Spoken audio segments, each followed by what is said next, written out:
The Bend Police and Fire Departments are training together to prepare for an active threat situation where teams from both departments will work together to resolve a potentially dangerous situation. Take a look. The probability of us facing an active threat is very high.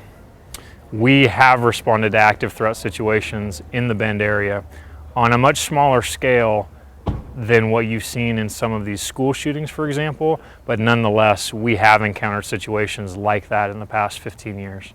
Within the city of Bend, the likelihood of an active threat, unfortunately, is ultimately high, and the ability for the fire department and the police department to work hand in hand and cohesively will benefit the lives here in Bend.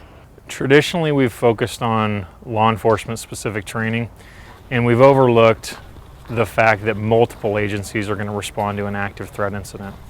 It's vital that we work through scenarios together as a single team to accomplish our goals in an active threat incident, and that's what we're doing here today.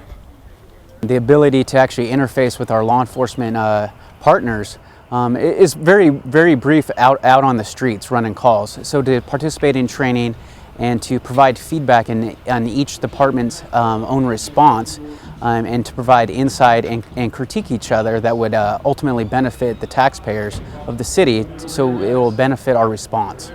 What we're conducting today is what we call scenario-based training. That is getting out of the classroom, getting the emergency responders and public safety personnel out in the field, getting on their equipment and actually walking through the situation in a scenario.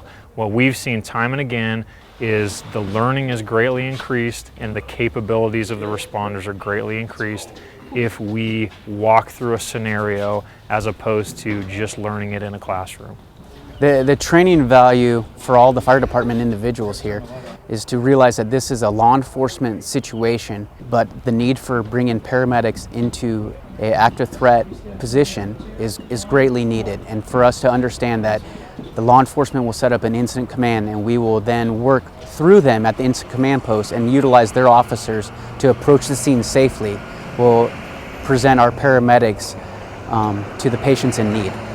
The training must have a scenario component where the fire crews, where the police crews are actually working together and walking through a scenario. That's what we accomplished here today. We started with a classroom experience, we ended with scenario-based training. The debrief is vital, and it's often overlooked in training as public safety personnel rush to their next assignment or rush to the next call. The debrief is where you really hear, did the concepts work? Did the tools we have work? Did the configuration of our personnel work?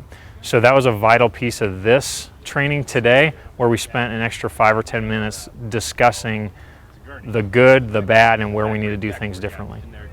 Looking into the future, the fire department and the police department will continue to train on the active threat response within the city of Bend.